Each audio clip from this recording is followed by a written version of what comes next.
Saturday night I got married.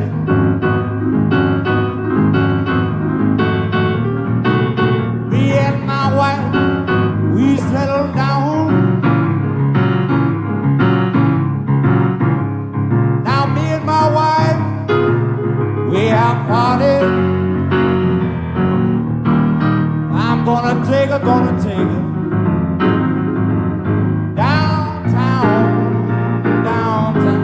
That's where I say, Irene, good night, Irene. Good night, Irene. Good night, Irene. Oh, baby, good night, Irene. Oh, good night, Irene. Good night. I'm gonna see you, I see you in my dream.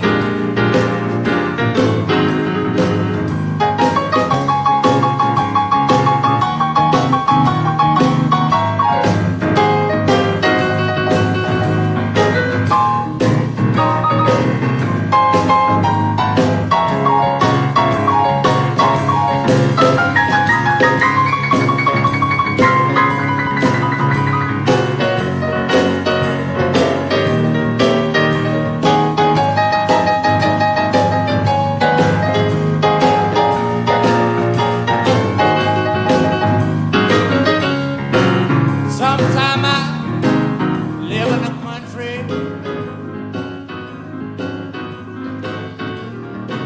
That's my boy Ben. I gotta play to the very end here.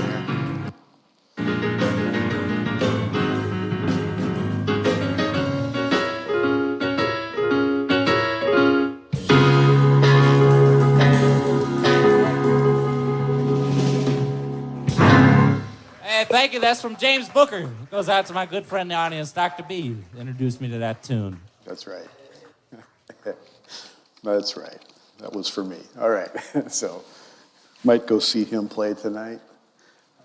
We'll go see him play tomorrow night. Mardi Gras, Fat Tuesday tomorrow night. Okay.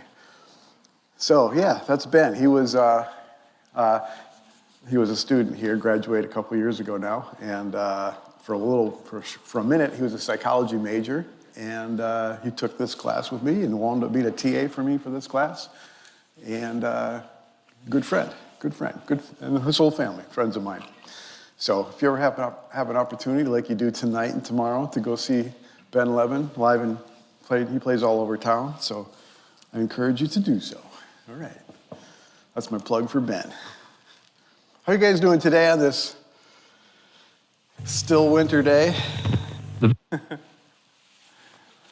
We have spring break coming our way. Let's hope for some spring weather someday soon.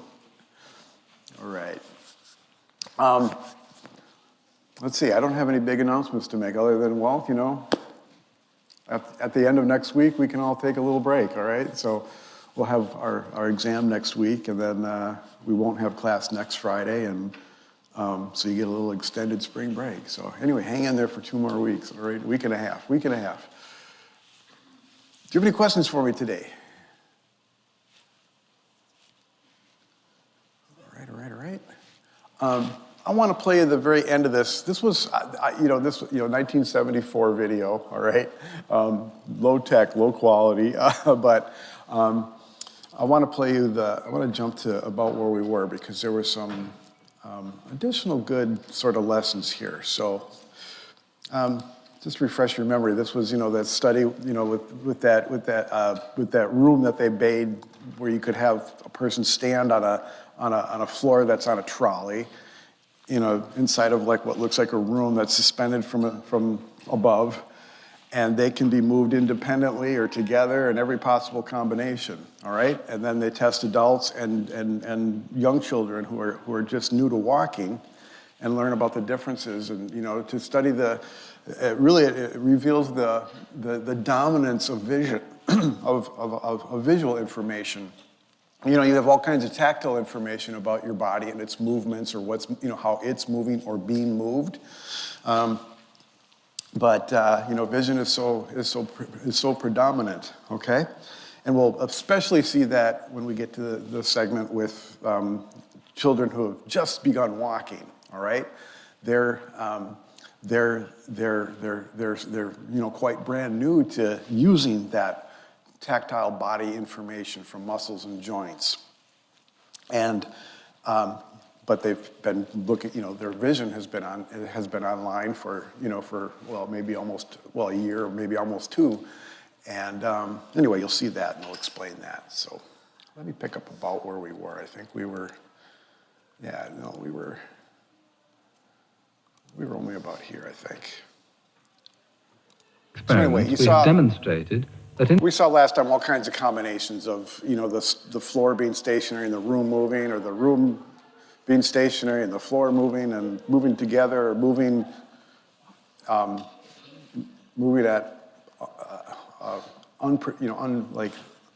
unusual combinations, like, if you're moving forward but the room's moving towards you faster than expected or slower than expected, how those weird combinations could potentially yuck things up.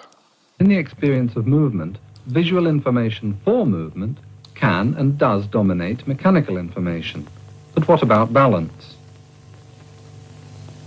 If we arrange a light source to project a spot of light onto a mirror fixed to a hinged pole, any movement will be magnified, and it will be seen that a person holding the pole, standing as rigidly as possible, still sways slightly, making appropriate muscular compensations to maintain balance. The traditional view is that this sway is detected by mechanical receptors. But as we have already seen, there is also a specific type of visual change that accompanies any movement of the body, the optic flow. This is equally true whether the movement is a progression through the environment or an oscillation within the environment. How important, then, is this visual information in maintaining balance? In most adults, even when doing a difficult task, the sway is small and balance is easily maintained. But if visual information is important, then it should be possible to upset a subject's balance in an experimental room by moving the room gently forwards or backwards. Infants learning to stand are less stable than the adult and far more easily put off balance. The infant in this experiment has only been walking for a month. When we move the room backwards, the child falls. And again. In 92 trials of this type with 7 infants, balance was clearly disturbed in the predicted direction in 82% of the trials. It seems then that for the infant learning to maintain balance, visual information is far more potent than mechanical information.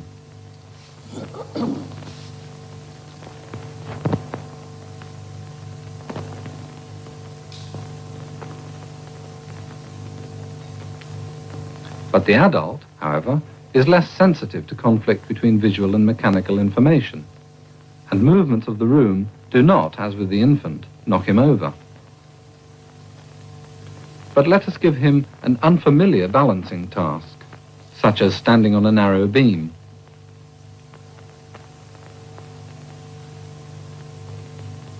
With his eyes closed, he depends solely on mechanical stimuli, quickly becomes unstable, and falls off. Or, with his eyes open, if the room is moved, even slightly, he will lose his balance, just as the infant did. In summary, then, all movement generates an optic flow. Forward movement, rays fan out, whilst backward movement, rays fan in. Where mechanical receptors alone are functioning, movement will be reported hesitatingly. But where mechanical receptors and optic flow are in agreement, movement will be quickly and correctly interpreted. Where mechanical information is in conflict with visual, as in this experiment where the room is moving with the trolley, movement will be misinterpreted. Balance also is vision dependent, but the adult is less sensitive to conflict than the infant learning to balance for the first time. Thus, it can be argued that in the normal perception of movement and balance, visual stimuli are dominant over mechanical. Finally, this film has shown several experiments which required a specially constructed room. But you can try the following balance experiments yourself, anywhere. Place your feet in a line. Stabilize yourself with your eyes open. Close them, and what happens?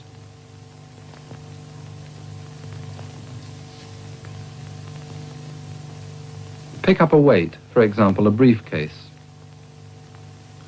Balance with one foot behind your calf and arm outstretched. Shut your eyes. Could you remain balanced? Now stand on your toes.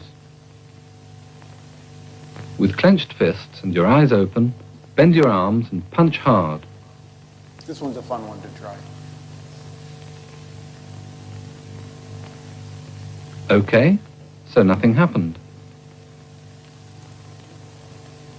Now close your eyes and do it again. In these experiments and with your eyes closed, you probably lost your balance. What have you learned from this film that could help you to explain this? All right. Good summary of things. Okay, so we'll do this now and get that out of the way.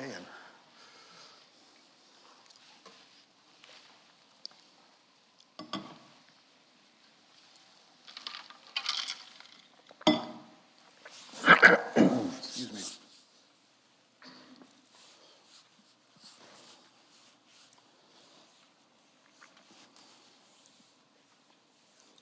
So if you were, perhaps some of you were, as you watched that exciting video, made some personal connections to something very related. How many of you suffer from motion sickness, like in cars or boats or carnival rides? Okay. And perhaps if you do, then you have paid more attention to that phenomenon than people who don't.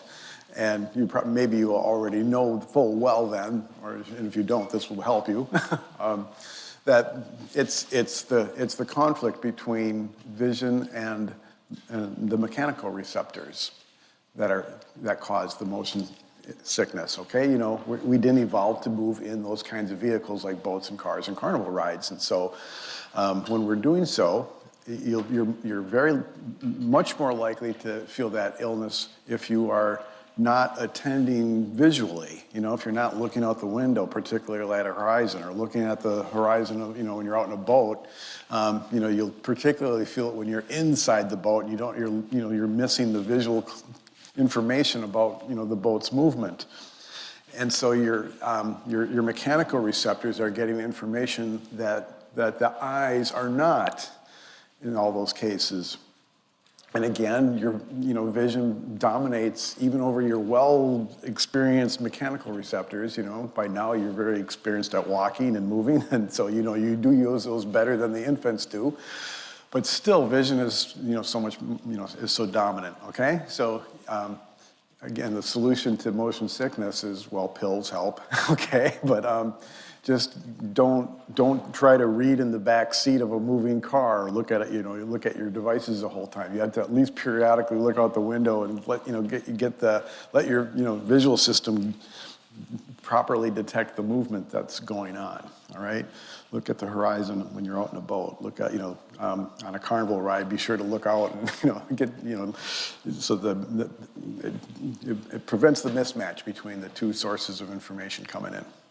Another little subtle thing that's related to is, we've been talking about before, is all the movements that your eyes are doing, okay? So you have a built-in way to kind of prevent you from getting confused and, well, seasick when you're just sitting there right now with your eyes darting around as they are about 3 times per second is, about the rate your eyes are shifting subtly. Even without you consciously looking at different things to gaze at. So every time you do that, every time, every like 3 times a second, when your eyes just shift a little bit, your visuals, the information that's coming on the retina is about to shift, maybe dramatically, okay? But you don't see that. As your eyes move, you don't see like a blurry shift, okay? And I'll explain why you don't in just a second here, but do this if you would like. Be careful if you're wearing contact lenses. Take your finger just, next to your eyeball, maybe close the other eye, so you just get information from that one eye, and just gently tap your eyeball, okay? Do you see that? Then the world is shifting abruptly, isn't it? Okay, and that's a little disconcerting if you keep doing it.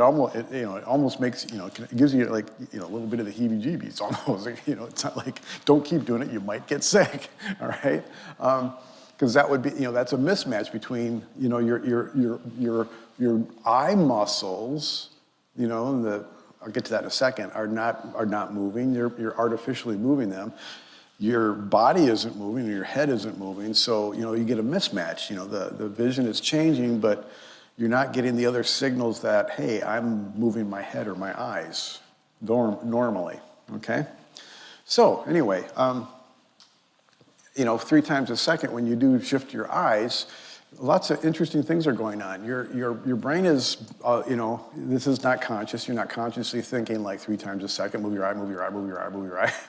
But your brain is telling the visual system, hey, I'm about to move the eyes. Beware. Don't be confused or puzzled by the shift in movement. And so the visual system's, evolved reaction to that is, okay, you know what we'll do? We'll go blind for that moment, okay? And so you do, like 3 times a second, your visual system is essentially like shutting off for a merest fraction of a second, and it just, perfectly timed to happen while the flow across the retina is shifting. And so you literally don't see it. And so when you do it with your finger, that's a different set of muscles. Your brain, you didn't evolve to even if you're knowingly pressing it, the visual system isn't connected to that hand muscle, okay? So interesting stuff. All right, I hope that worked today. Okay, so there's a little bit of jumping around in this portion of the chapter here. So back to Gibson and another topic related to visual information, what he called, not just visual information, but all sensory perceptions, but especially, this topic is going to apply to visual information, what they call affordances, all right? When you look at certain objects, due to, now your experience with them, certain objects have functions. They do things. They have a role to play. We don't just look neutrally at certain things, and I'll give you some examples in just a moment, okay? So again, it ties in with that good quote he has of perceiving as an experience of things rather than just having experiences. We're not just passively looking at things. I mean, this is for drinking, alcoholic beverages, and the pen in your hand, perhaps if you have one, is for writing with, and so on. We have certain experiences with visual things in our world, and we've learned what they're for. Okay, we don't just passively see them. We are maybe even unconsciously thinking about what they're for. Okay, even if we're not using them for any purpose, even if it's not in our hands or anything that we're going to use or planning to use anytime soon. Okay, so it's an experiencing of things rather than just having the experiences. Okay, so I'll give you some examples. So think of chairs and cups. Okay, now 2 interesting things going on here that we'll talk about the affordances, but another little concept we could talk about is schemas or representative examples. So think of a chair, okay? Think of a cup, okay? How many of you in your chair, is your chair like a good old-fashioned like kitchen wooden chair? with or without arms, doesn't matter, but it's a wooden chair, okay? You're sitting in a chair. Did any of you think of the chair you're sitting in? Did you? Okay. Interesting, okay. All right, a cup. Is your cup a good old-fashioned ceramic coffee cup? You could see it in my hand, the invisible cup in my hand. Good old-fashioned ceramic coffee cup. When I said cup, how many of you thought of that as a cup? Or maybe a water cup? Was it made out of glass? Anyway, chairs can be, that's your chair, right? That looks like your chair you thought of, but did it look like any of these other chairs? Particularly that one? Okay.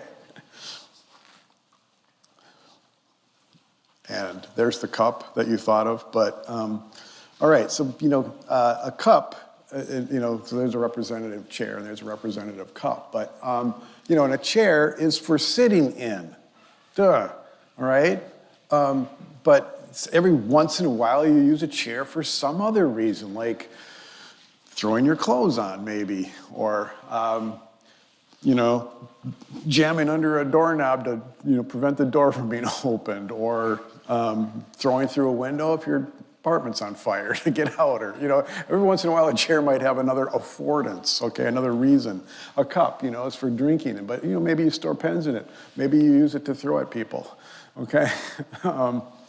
And so on. So anyway, we have certain objects that have, especially tools, especially tools. Tools have we've made tools for certain functions, okay?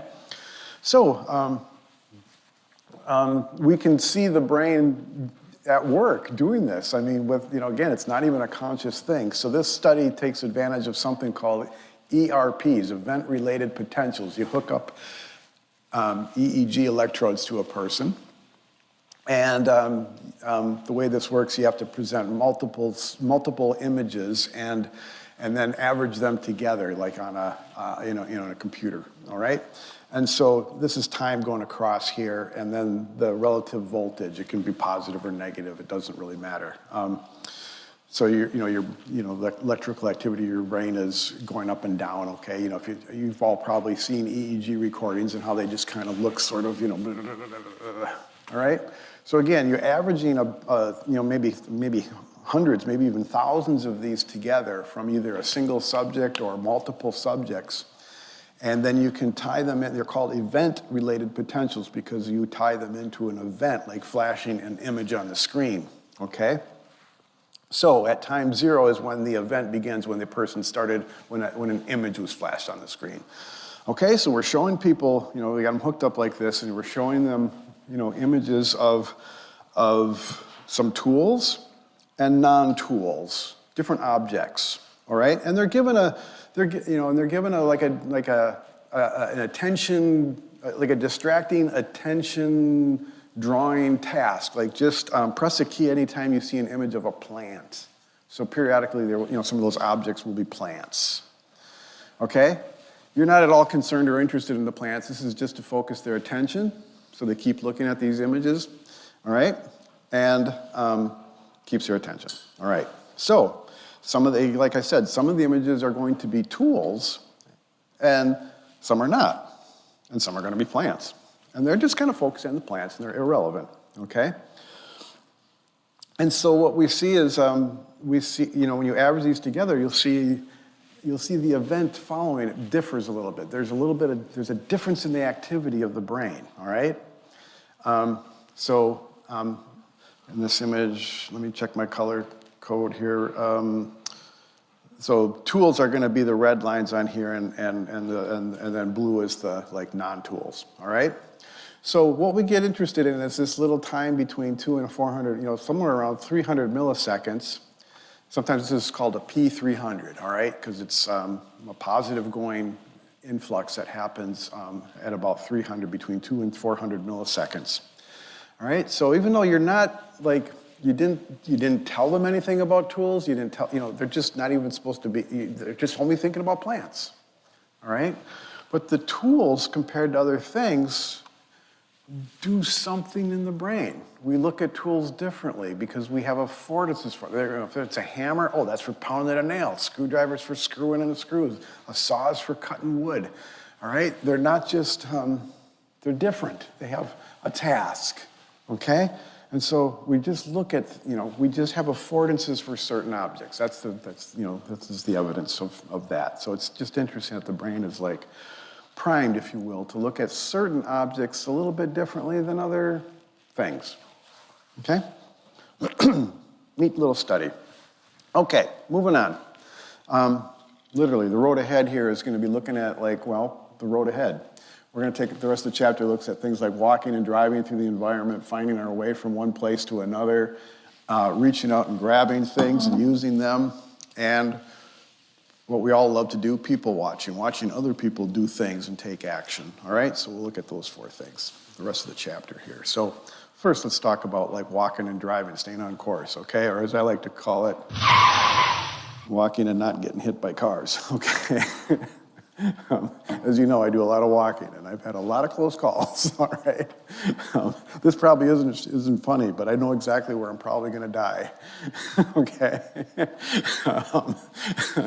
And that's going to be that intersection between the Edwards Center and the, Crow Ghetto over on Corey, all right? Walking through that red light, I can't tell you how many times I've just about been mowed down, okay? I have literally been hit jumping out of the way of cars. A car hit my hand once as I was diving out of the way. And anyway, I think that's where I'm going to bite it. Let's start with some kind of, you have to start with small baby steps here, literally, when you're talking about walking here. So we use all kinds of information for walking, and some of it is, of course, mechanical. Some of it is, the big chunks of it are the mechanical and the visual information that comes in. But we're also using prediction and anticipating things and so on. So you can take someone outside in the safe outdoors here and have them blindfold them or have them close their eyes and have, tell them, walk to this tree with your eyes without being able to see. And as you can imagine, that's going to be, for somebody who's used to being able to take advantage of the visual information, that's going to be a little bit more challenging, especially the first few times they try it. But people are surprisingly, you'd be maybe surprised at how relatively good you are at it. You might veer a little bit, and if you start to veer, you might continue and not correct it. But even sometimes we just kind of go off course a little bit, and then we might randomly go back, and you kind of wobble around, but you pretty much stay pretty much focused. And people are also pretty good about anticipating about where the tree is going to be and start slowing down and getting ready to protect themselves so that they don't hit it in the face. And so you get the direction right, and you get the distance fairly accurately, all right?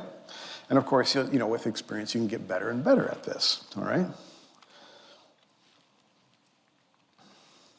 There's the code again if you need it. When you drive a car, we talked already about this chapter began with the so-called field of expansion. Like when you're walking and running in a car that's moving you. If you're looking forward, you have a focus of expansion, and everything is expanding from that, and more rapidly as it gets closer to you. All right. So when you're driving, it might seem like it would be intuitive to be, that would be your focus, looking at where you're going. Okay. But as an experienced driver, you don't do that. I'll point out, like I do in the thing here, that these images are from the UK, where they drive on the wrong side of the road. Okay, and so you're okay. So you got a picture. You're driving in the left lane here. So if you don't look at the horizon and keep your eyes focused there. You look a reasonable amount ahead of you. All right. When you're rounding a curve, you don't look even at you shift your gaze from the center of the lane to that inner edge of the curve. Okay.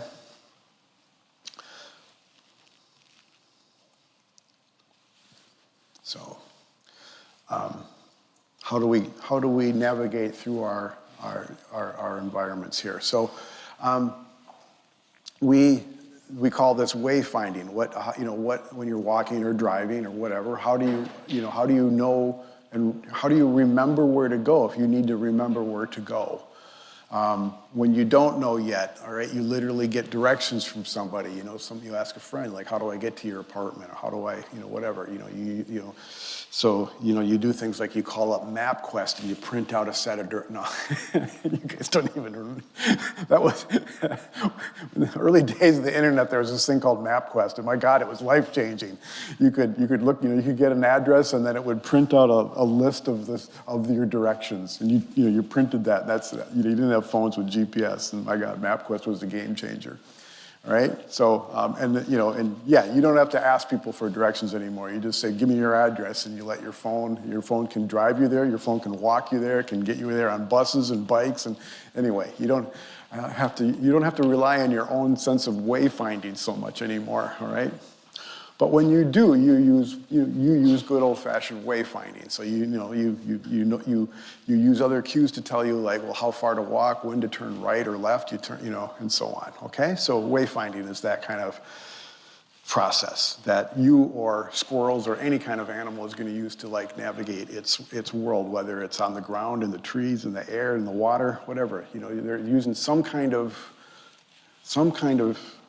usually, not always, visual information. It could be odor cues if you're a rat. It could be, Lord knows what, fish in the dark are using. It could be electromagnetic. It could be magnetic.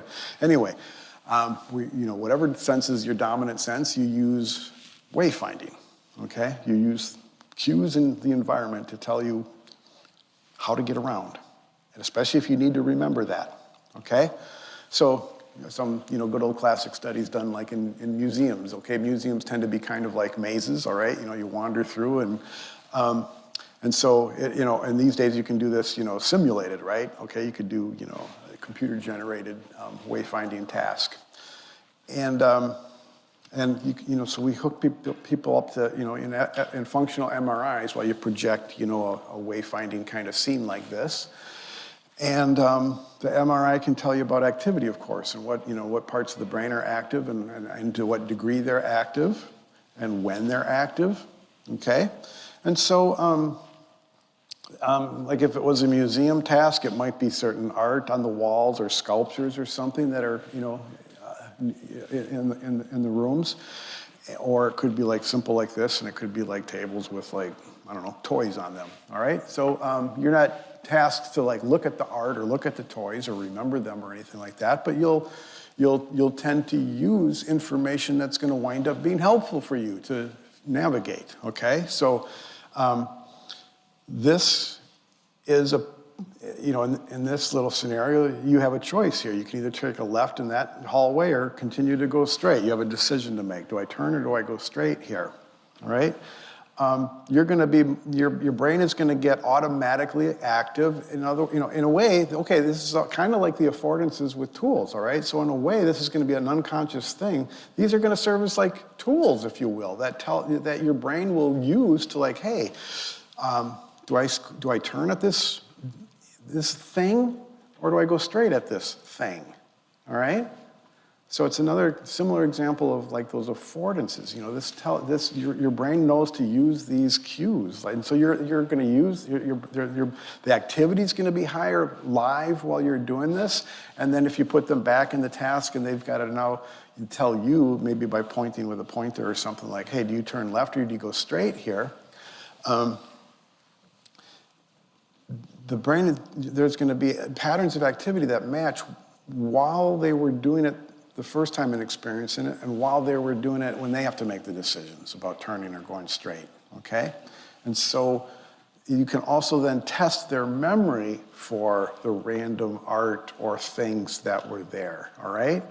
So this was important because it was a cue that your brain just automatically afforded a tool. It was a tool that the brain said, hey, this, I can use it. You didn't have to say, hey, remember this object, okay?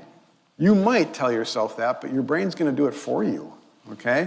This is the equivalent of your friend telling you, turn left when you see the BP station, when you're coming, down to my house. I live right, you'll go through 2 lights and then turn left right at the BP station or something, right? That's, turn left at the model plane, the little toy plane, okay? So sometimes you overtly, use cues like that, but your brain is primed to use them whether you tell someone or you tell yourself to use it or not. So in other words, they'll remember these objects better than, I didn't talk about this picture, than this object.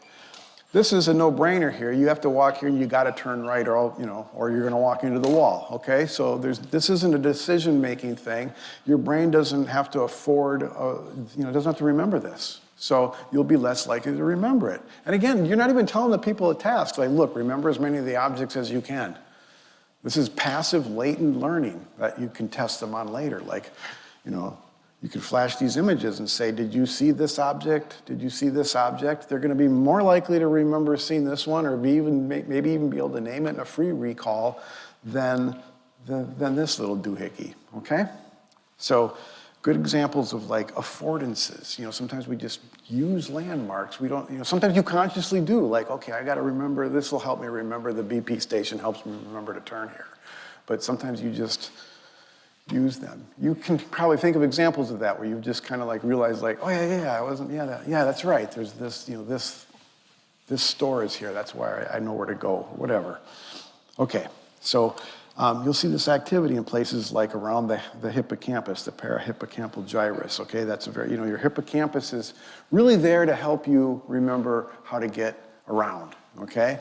And it's just a coincidence that we humans have attached storytelling to our lives, okay? So the hippocampus is also used for declarative memories, okay? So, stories, we tell stories. Stories have people and places and objects in them, okay? So the hippocampus evolved to, remember, you have a brain to move you, you have eyes to know how to move you, you have a hippocampus to help you remember where to go, okay? And so we humans then evolved like all kinds of extra uses for like, memory and declarative memories. And so evolution said, hey, I got a gizmo for that. Let's just use that hippocampus. Let's add on to that. We'll use the hippocampus. We've already got a gizmo for helping us remember where shit is, okay? So interesting kind of connection there. That's not in your book. That was just something I just made up. Okay. What am I doing for time? I'm good. All right, so I can't remember if Tolman's in your book or not.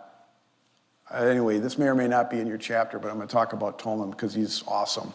All right, so Tolman was an old-time rat and a maze guy. Back he was a behaviorist back in the middle of the last century when behaviorism ruled the day. All right, people were running rats and pigeons and things and talking about classical and operant conditioning to explain everything. Okay.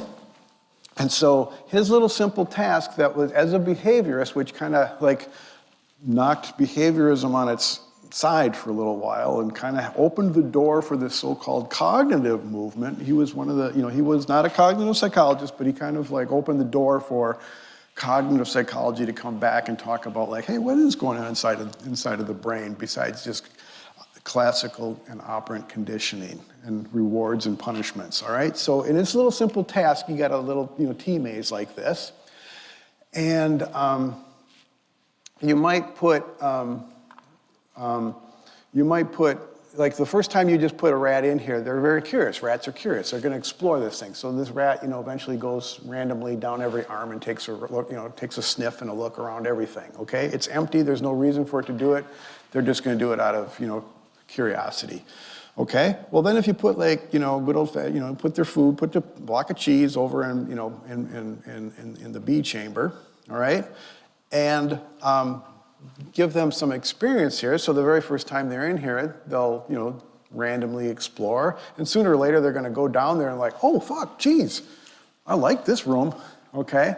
And so they're going to very quickly remember that, like you do it repeatedly, and pretty soon they're just going to be like, B, especially if they learn like nothing's in C and D. They will take they'll take a look and a sniff in C and D, like, hey, maybe there's cheese down there too, but if there never is, they're going to just go to B, okay? The behaviorists would say they get reinforced for taking a right turn. There's no memory. We rats don't have brains that think like we do, and maybe we don't even think like we think we do. We're just reinforced by simple things. We're reinforced to take a right. There's no reason to think they have some larger, hey, room B has some cheese in it. They're just like, take a right-hand turn and I'll get cheese, okay? So if you just flip this around and put them here, simple behavioral task here, okay? So put the cheese in B, but start the guy in C. Now everything's opposite for the rat, right?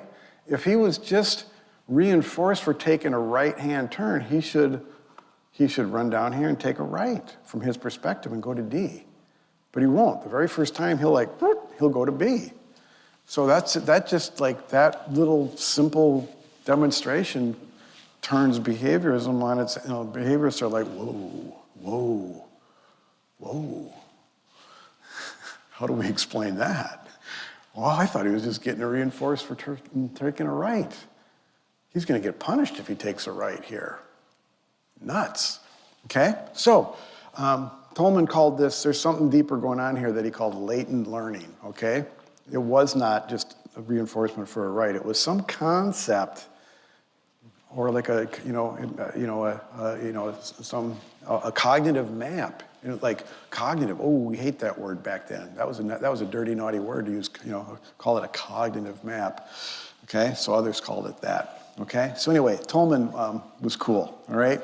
I'm going to read this quote because it's cool, it's right, Let it be noted that rats live in cages. They do not go on binges the night before one has planned an experiment. They do not kill each other off in wars. They do not invent engines of destruction. And if they did, they would not be so inept about controlling such engines. They do not go in for either class conflicts or race conflicts. They avoid politics, economics, and papers on psychology. They are marvelous, pure, and delightful. Okay, he dedicated one of his books to the white rat. Okay, so this is a guy that was respectful of this organism. Okay, he was respectful of his human organisms as well. And so, as a professor in California in the 50s, so you might have heard about the McCarthy days when Eugene McCarthy, a senator from my state, Wisconsin, was accusing everybody of being a communist, and there was the Red Scare, and people were getting blacklisted for being members of the Communist Party, whether they were or not. In most cases, it was fabricated and they weren't. And so lots of places, really overreacted to this. In California, the whole University of, the state, like something's going on in our state right now. The state mandated that everybody in the universities had to sign loyalty oaths, declaring that they were not and never have been and never will be members of the Communist Party. All right? And most just signed it out of fear and compliance, but some brave professors were like, fuck you. Maybe I am, maybe I'm not. I'm not going to sign a loyalty oath whether I am or not, okay? Well, they got fired or threatened to be fired, and Tolman was one of them. He was going to be dismissed, and he sued them.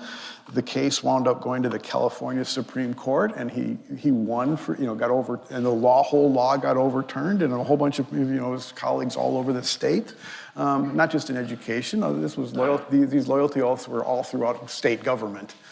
And so Tolman was the man that got this thing overturned. Okay, so he's a fucking hero. All right, we need him here in Ohio for what's going on right now. Okay, little fun fact: when I went to graduate school in Georgia a million years ago, I went to graduate school in the fall of 1989. 89. I know that's dark ancient history, but it's not the 1950s. I had to sign a statement that was essentially that identical loyalty oath. And I did so just out of bemusement and I can't believe this in 1989. There was a separate piece of paper that I had to sign that said, I have never been and am not currently a member of the Communist Party. I was like, for real? And I'm a lowly graduate student wanting the lowly acceptance that to get in and all that kind of stuff. So I was like, I guess I'll sign this. I mean, I can't believe I had to. So anyways, recently as 1980, I wonder if and when Georgia stopped that. So even as late as 1989, I can tell you that kind of shit was still going on. Okay, so that's Edward Tolman. We're getting close to his birthday. I won't remember that, but April 14th will be his birthday, 1886. Dude would have been old. All right, so that's Tolman. We love Tolman, all right? So, one last thing about his studies, okay? Very similar to the one I just showed you. Like, so if you put him in this little sort of like slightly more complicated maze, you start here, cheese is over here, and, so here they had to take a left, then a right to get there, okay? So again, the behaviorists would tell you like, they're being reinforced for going this way, and that way, and so on, okay? So then put them in this, more complicated maze, which is, looks, similar, but the route that they were taking is blocked, okay? So the exit or the cheese is over here, and you got all these other radial arms they could take. So behaviorism predicted that they would, since they can't take the straight route, they'll take the, 9 or 10. 9 or 10 would be the most likely arms to run down. So they just put them in there, and they just simply keep track of which arm they enter. And then, and here's a graph of how relatively how often they went. And so behaviorism predicts 9 and 10 being the most likely, and you see they're not. 6 is the one that you see goes most. Whatever that number is, I can't read it. Anyway, 6 was the one that they decided was the most direct route. So again, it's not left, right nonsense. It's like they have a cognitive, and again, that dirty word, they have a cognitive idea where the cheese is relative to where they're standing. And they know, like, I gotta get that way. Or I gotta get that way, all right? Yeah. How did they know the rats weren't just smelling the cheese? Well, maybe they are. Either way, they're just, yeah, I mean, and they're using odor cues even more so than they're almost blind, so they're not really like they're not. And again, this is like in a cage they're blocked. All they see are hallways. So they might be. And you're right. You're right. The smell would most. It doesn't have to be smell. It could just be the exit, so they can't smell the exit, for example. So, or it could be like, anyway, there's multiple ways, In fact, rats don't even really prefer cheese, so it's probably not going to be cheese. So, yeah, it could be completely odor-free, and it'll get the same results. Excellent question. I like that. All right. So, yeah. Tolman's cognitive maps, okay? So, that's, of course, what a good funny cartoon. So, we all use cognitive maps, and if you just, think about where you're going next in a moment. Where are you going to go next, okay? You, from experience, have a cognitive map of, exactly how to get there. You don't have to think like, I'm going to get up, I'm going to go, should I go to the right or the left? I'm going to go to the right to the aisle, then I'm going to go up the stairs, then I'm going to go out this. You're not thinking about the steps anymore that you have to take. You have a cognitive idea of, I have to get over to the CCH building from here, and I'm not thinking I'll go out that door. No. Okay? The very first time I was new to campus, I had to learn, okay, how do I get to, how do I get to this certain classroom? I don't know where this building is, okay? So I used all kinds of cognitive maps, and I, knew, okay, I got to turn, I got to get around this, stadium somehow, or through it, or anyway, okay? All right, so I can do this quickly. Now flash forward, 30 plus years after Tolman's, classic studies with just, cheese and mazes and things. Like now we can implant electrodes and listen in on the brain itself while a rat is scrambling around in a world. Okay, so here's a square box that you put a rat in. Bird's eye view of a rat running running around in a box, and you see it just is randomly running around. Okay. I'm going to tell you a little quick trivia here. I can tell that the lights are out in this particular version, okay? Because if the lights were on, there would be very little scrambling around the center of this box. Rats don't like being out in the middle of a room, especially when it's lit up, okay? They'll stay along the walls, okay? They'll spend all their time on the walls. Rats got to be really comfortable to come out here in the open, okay? So anyway, see this, like, you know, this is, anyway. I'm going to pick this up and talk about it next time. I can't do it in 1 minute, okay? So we'll come back and talk about this study next time. So one last chance to scan if you didn't do so. All right, use your cognitive map to get wherever you're going, and your eyes and your mechanical receptors to not fall over, okay? And I'll see you guys. Use all those devices to get back here on Wednesday, all right?